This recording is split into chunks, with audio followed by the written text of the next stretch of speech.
There's a number that tells you everything you need to know about this moment in American fire history, and it is not the number of acres burning right now across the western United States, though that number is staggering.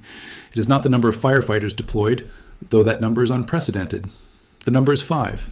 National Preparedness Level 5, the maximum level on a 5-tier federal scale, held continuously since July 18th, now stretching into August with no relief in sight. That designation means one specific and alarming thing. Every shared firefighting resource this country has is already committed. There is no national reserve. There is no cavalry waiting. And against that backdrop, on a Monday evening in the Sierra foothills of Northern California, a 65-year-old man operating spark-producing equipment and dry brush started a fire that would consume more than 10,000 acres in under 48 hours. That is the Gann Fire. That is the story we are tracking today. And it is not a California story alone. It is a window into something far larger that is unfolding across the entire western half of this country right now. As of early August 2026, the National Interagency Fire Center confirms that Preparedness Level 5 has been in effect for a third consecutive week, with more than 29,200 firefighters and support personnel assigned to wildfire incidents across the nation. To put that into context, that force includes over 570 crews, 1,015 engines, and 212 helicopters, all simultaneously engaged. Roughly 4.9 million acres have burned year to date, a figure that stands at approximately 163% of the 10-year average across more than 44,000 fires nationwide. This is not a bad year, trending toward normal. This is an historic year accelerating further. The Pacific Northwest has become the undisputed epicenter of this crisis. Oregon has shattered its all-time wildfire record with more than 2 million acres burned as of early August 2026, surpassing the previous record set just 2 years ago. The nation holds at Preparedness Level 5 with 99 uncontained large fires, and the president has approved a federal emergency declaration for Washington. State as fires near Spokane destroy hundreds of structures and the Little Giant fire tops record acreage.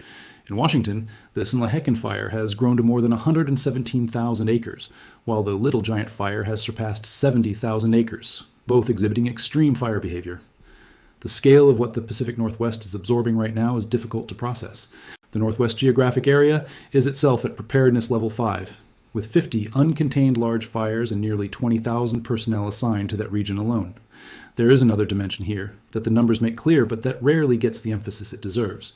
Due to the extreme demand for resources under Preparedness Level 5, the United States is receiving vital international assistance with firefighters and incident management teams from Australia and New Zealand actively supporting suppression efforts on the ground. When a country that operates the world's largest and most sophisticated wildfire suppression system has to call in international partners to manage its own domestic fire season that is not routine, that is a structural statement about what 2026 has already become by the first week of August. The Gann Fire is the lead story today because it is active, because it is growing, and because the communities under mandatory evacuation orders right now need that information to be clear and current. But everything happening in Calaveras County is happening inside a national fire environment that has no recent parallel. Satellites have detected 58 heat signatures over the Gann Fire's footprint in the past 48 hours alone, illustrating the reach and activity of the fire front, even as crews work to push containment lines forward. We're going to break down exactly how this fire grew, what the firefighting response looks like on the ground, what the evacuation picture means for the communities in its path, and most importantly, what the weather pattern over the next 72 hours means for containment prospects. Because the forecast from here is the deciding variable. Everything else, the aircraft, the hand crews, the firing operations already underway, all of that effort is running directly against a clock set by the atmosphere itself. To understand why the Gann Fire grew the way it did, you have to go back to Monday evening, August 3rd, and think about what was already in place before the first spark ever hit dry grass.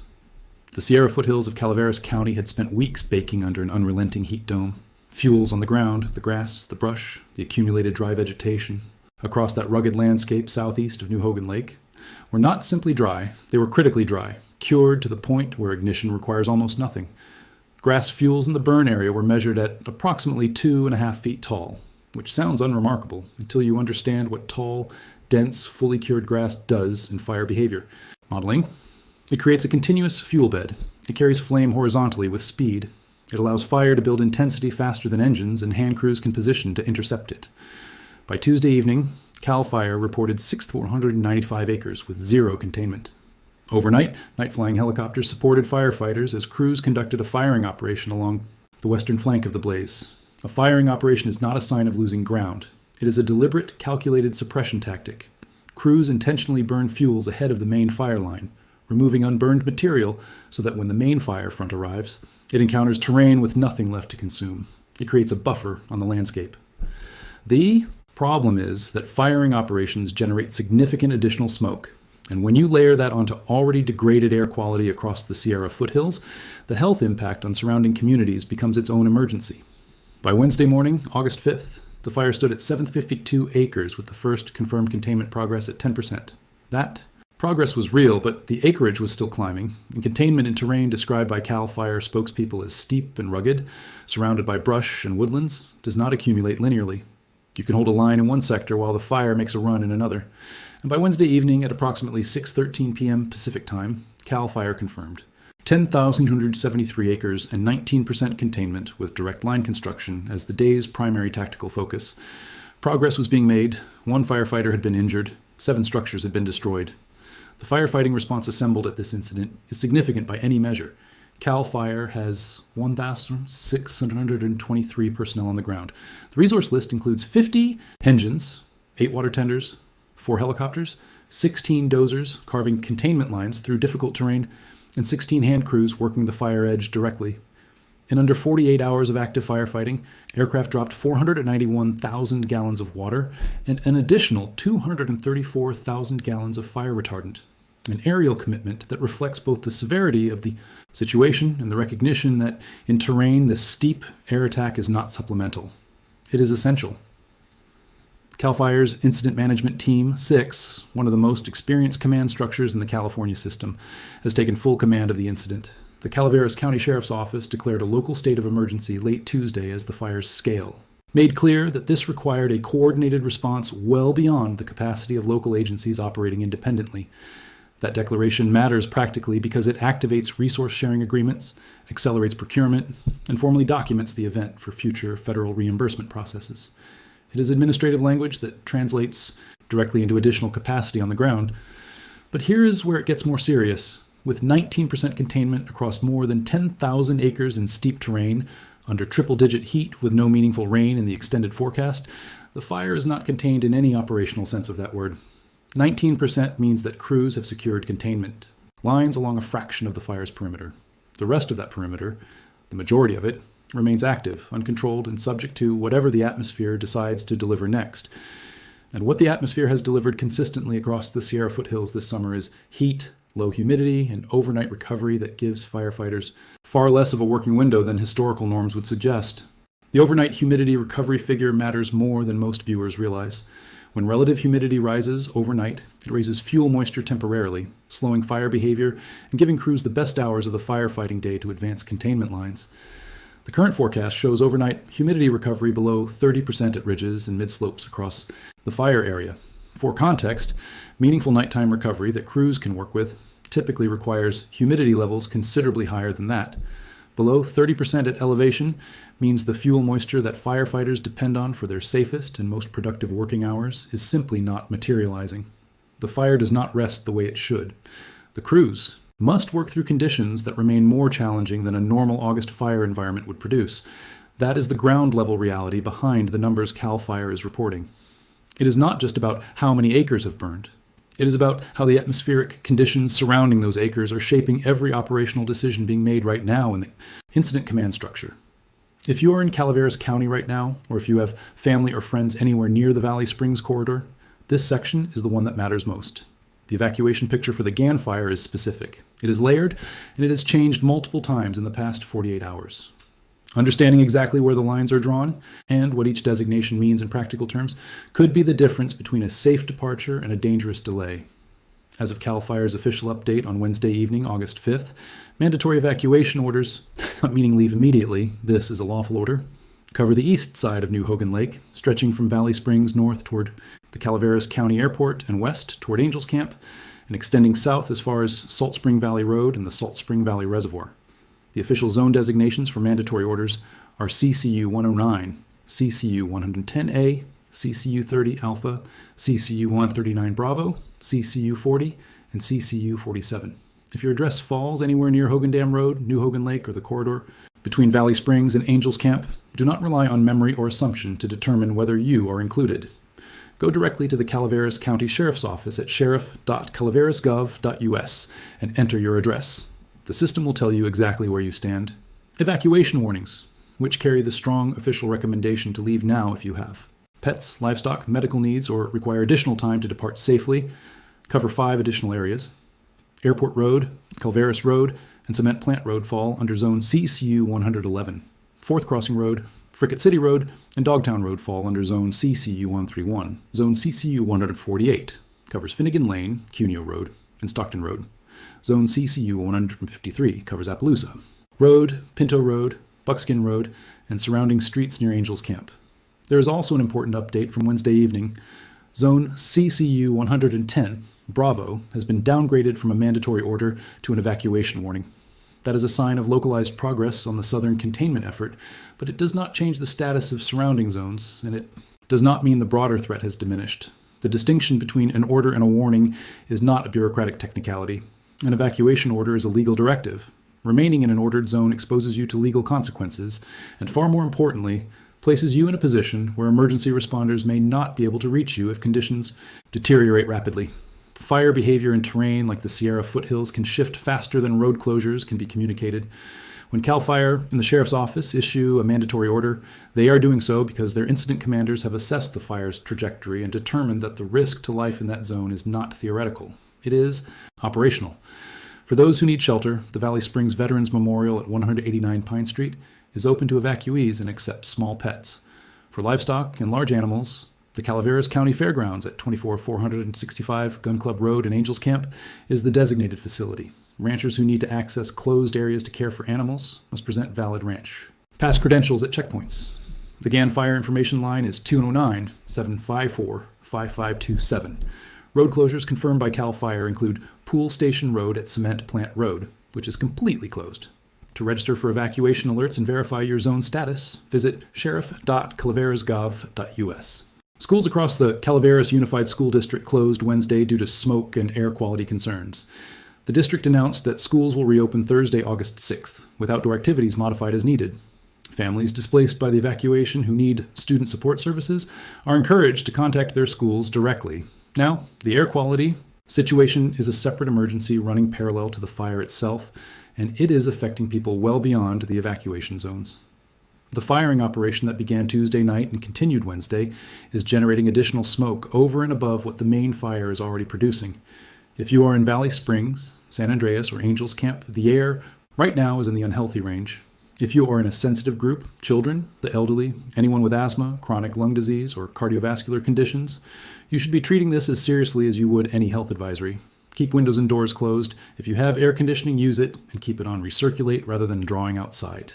Air in. An N95 mask provides meaningful protection if you must go outdoors. An air purifier with a HEPA filter is effective indoors. The smoke from wildfire is not the same as urban air pollution. It carries fine particulate matter at concentrations that penetrate deeply into lung tissue, and the health effects can appear hours after exposure, not immediately. Poor air quality from the Gann Fire has already drifted into neighboring Amador County, and NIFC confirms that heavy wildfire smoke from fires across the Pacific Northwest is degrading air quality across a much wider regional footprint, affecting the Pacific Northwest and Great Basin broadly. Sensitive groups in those areas are facing the same advice.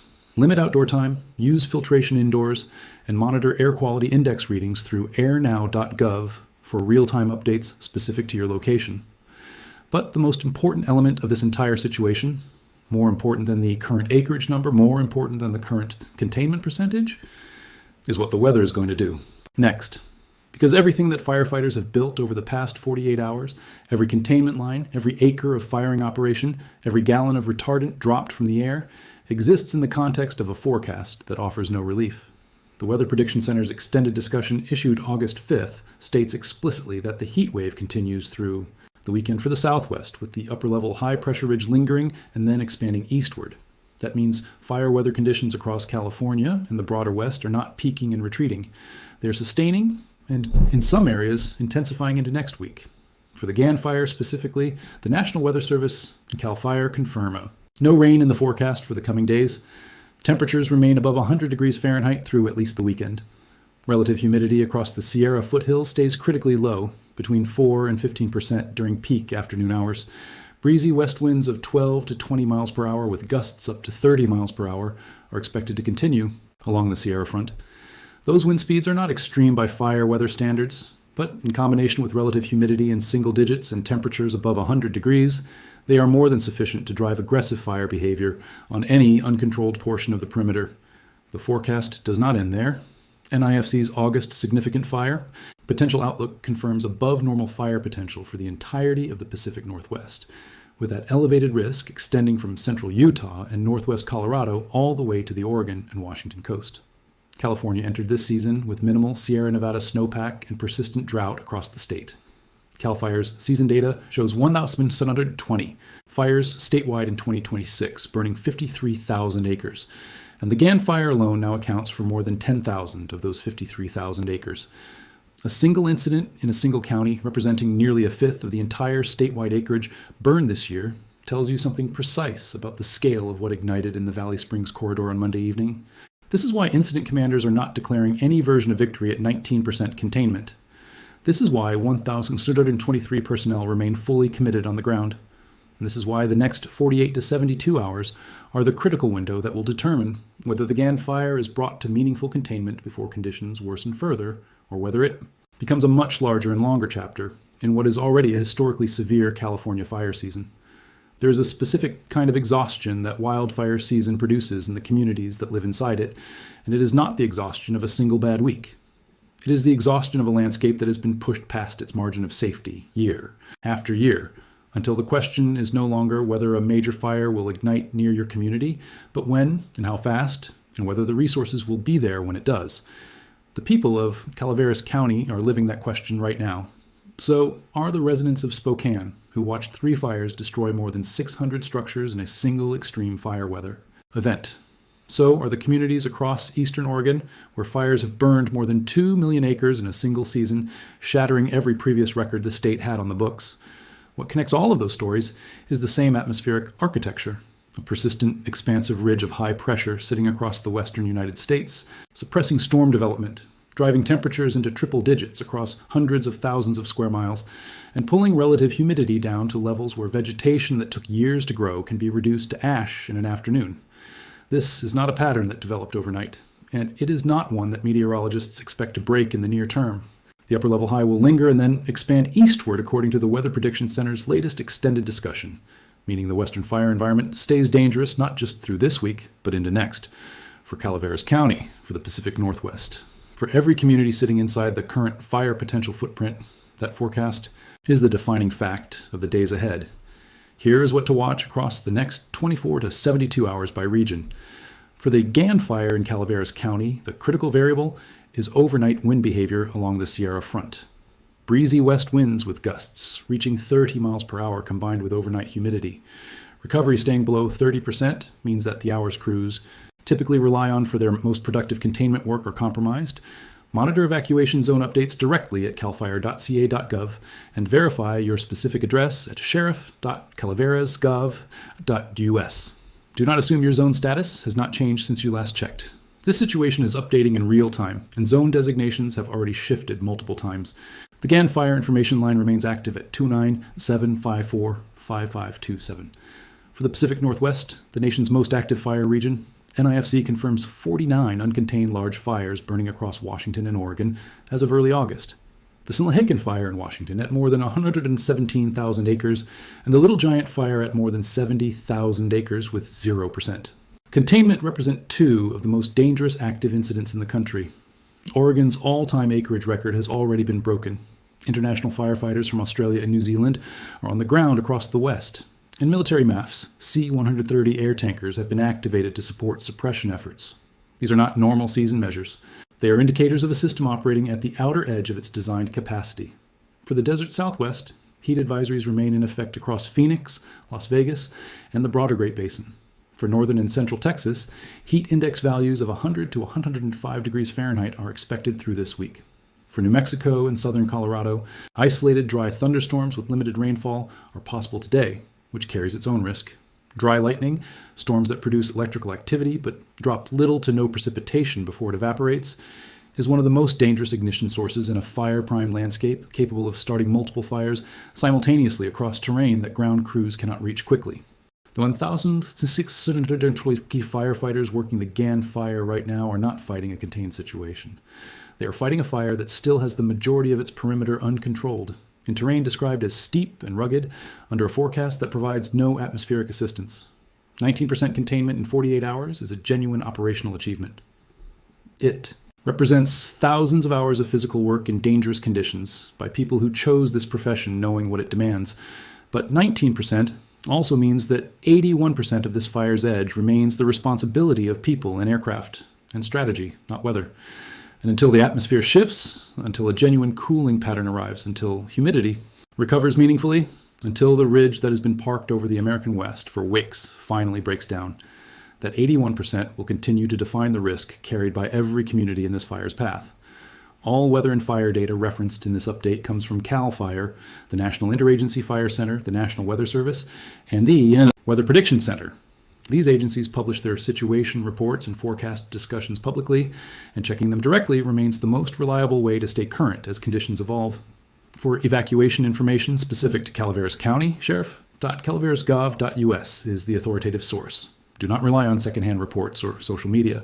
Neighborhoods sit inside closed zones, deserve the most accurate and current information available. If this update was useful to you, subscribe and turn on notifications so you are here when the next one drops. Share this with anyone inside the fire zone or anyone who has family there.